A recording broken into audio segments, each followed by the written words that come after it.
Hello everyone and welcome back to my The Young and Restless 24 YouTube channel. I hope you guys are having a wonderful day. Before we start, please hit the subscribe button and give this video a thumbs up. At the estate, Victor, on the phone, says, "Shoot him in." Adam enters and Victor gives him a brisk clinch. Adam asks about his health. His pater is feeling better. Adam warns, "Just take it easy." Victor asks what's on his mind. Adam tells him he was right, moving on to the estate was the stylish thing he could have done, and bringing Chelsea with me. Living under the same roof with Connor has been so much better. Victor reminds Adam his son asked for it. Adam says he's happy. Victor thinks Adam is too. He suspects it has to do with Chelsea. Adam admits they're closer and it may be possible to have the good times back again. Victor says he deserves happiness. It seems everything in his life is falling into place. Victor admires how Adam jumped back in the D-file at Newman Media. Adam points out he erected it from the ground up. Victor admires how he dealt with Connor's OCD as a pater. Adam says part of him wants to make him proud if he could live up to his heritage. That's all he could hope for. Victor doesn't take that for granted and will support him and also Chelsea. "She's hello in my family." He asks, "Now, where do you go from then?" Adam won't press her. He formerly got her to have regale with him and open her mind to the possibility. Whatever is coming is over to her. Victor admires how Chelsea has set up herself. Adam's thankful he sees her in a new light. Victor will always be there to support him. Adam sighs. It's nice to be so aligned with him. He's thankful. Victor appreciates what he has said. Adam nods, "Thanks, Dad." At the old estate, Chelsea asks Chloe what she thinks. She feels she's walked into the belly of the beast. Chelsea felt off at first as well, but now it feels like they're home. Chloe asks, "You're not together with Adam?" Chelsea says they're not back together officially, but they're on their way. Chloe knows he loves Connor. Chelsea says he's a good pater. And has come so much less selfish. She knows Chloe thinks he's bad news and invites her to let her have it. Chloe surprises her by saying she's really happy for her. Chelsea gawps, "Are you okay? Do you need medical attention?" Chloe says she's learned that it's meaningless to advise other people about their choices. She'll no way be Adam's biggest addict, but she respected how he handled the situation with Connor.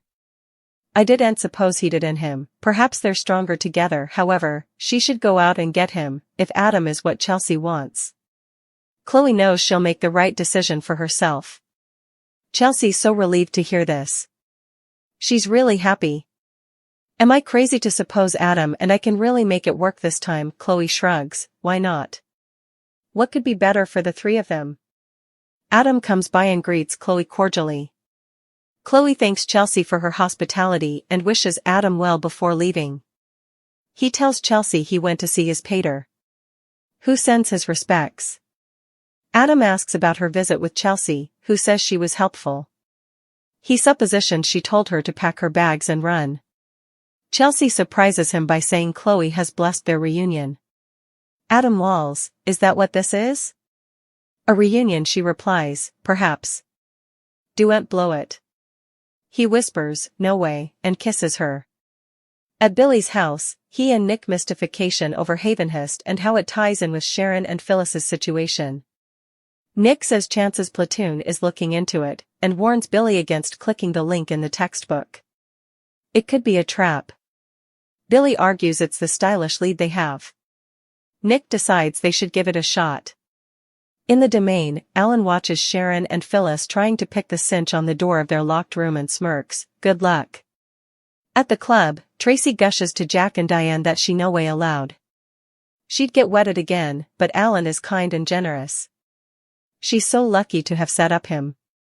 Jack says he's the lucky bone. Just also, Tracy gets a textbook from Alan prompting her to order champagne so they can celebrate duly he's on his way back. Jack and Diane squeeze her and also head upstairs. Tracy textbooks Alan that she'll get the champagne and meet him in their suite. In the internal sanitarium, Phyllis mutters, come on, come on, as she struggles to pick the cinch on the door. Sharon watches hopefully behind her. Sharon takes a turn and Phyllis tells her, it's not in all the way. They dispute until Sharon reminds her they can't turn on each other. Phyllis takes another try as Sharon trainers. Suddenly, Phyllis thinks she's got it. Suddenly, a loud alarm goes off. They cover their cognizance and grovel. Alan meets Tracy in their suite, and they kiss and clinch. She has candles lit and champagne ready. He wants to take over now and makes a toast to how awful she is. You've changed me. I'm a better man because of you. Tracy, I just can't imagine living the rest of my life without you. Alan gazes at her and gushes about how lucky he's to have met her. Tracy's thankful to have set up him. He wants to make it sanctioned and pulls out the engagement ring, opening the box. Tracy tells him it's perfect just like him. He wants to do this right and gets down on one knee. I love you. You're everything to me. Tracy Abbott, will you marry me? She says nothing would make her happier. Alan slips the ring on her cutlet and she thanks him for all of the magic he's brought to her life. As they kiss, his phone dings and an announcement pops up about an implicit breach. At the sanitarium, Phyllis manages to shut off the alarm. Sharon says there has to be another way. Phyllis hollers that there's no other way. Sharon's sure someone will find them. Phyllis yells that their family won't find them. They're in some arbitrary clinic.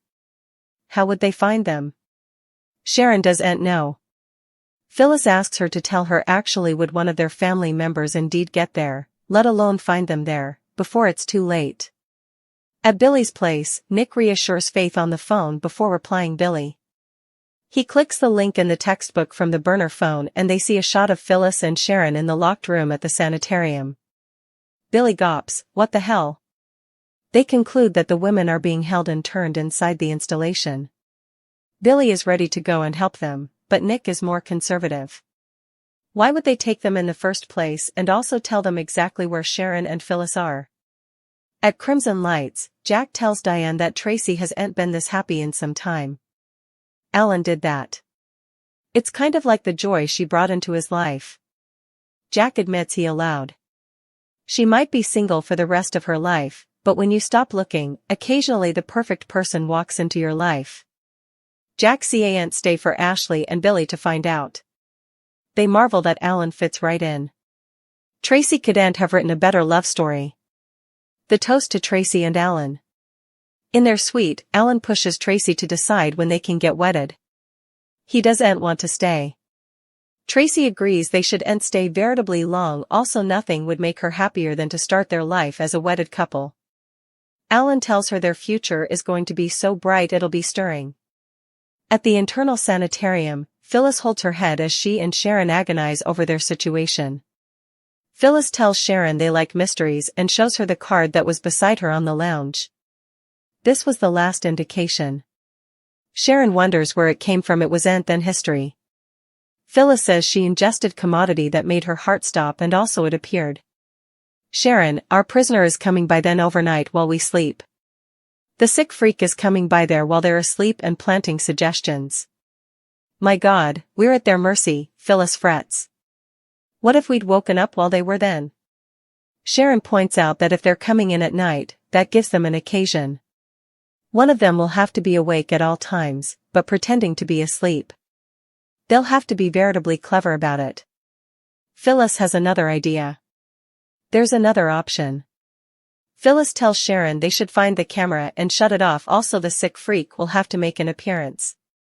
Sharon questions if they'll care if they can't see them. Phyllis says the crazy likes control and wants to witness his trial in real time. Sharon worries the person will leave them there to die. Phyllis says they can't be biddable, they've to be smart. This is a sport for them. They like watching us survive. This is entertainment, how we survive. You get that right? That's what all these sick games have been about. Sharon nods, worried. At Billy's place, he tells Nick there's a link at the bottom of the picture. They click it and a cranium appears on a black background. The mouth opens and words come onto the screen. Who'll pay the price to save the life of a mind? Nick asks, what kind of psycho are we dealing with? In their suite, Alan and Tracy kiss. His phone keeps reverberating with announcements about the tri-door breach. Tracy suggests he check his cell phone. It keeps reverberating and Alan tells her nothing is more important than his unborn bridegroom. The phone keeps reverberating. In Nick's auto, he and Billy try to figure out what the communication meant. Billy prodigies if they want them to try and deliver them. Nick says he took them to a sickie ward. Billy's sure it wouldn't be easy to get into the structure. Nick worries again about it being a trap and prompts Billy to call Chance. After doing so, Billy tells Nick that Chance is on the way to Havenhurst with a platoon. They debate whether to beat them there and compass out the place. Nick isn't wasting any further time. Billy declares that if Sharon and Phyllis are there, they're going in to get them. In the internal sanitarium, Phyllis tells Sharon they're like lab rats. Sharon agrees, however, it ruins the study if they see them. Phyllis says they've to destroy the world they've created for them. They've to find the camera and turn it off. It'll bait them there. Sharon muses that at least they'll know who they're dealing with. Phyllis assures her, we'll get out of then.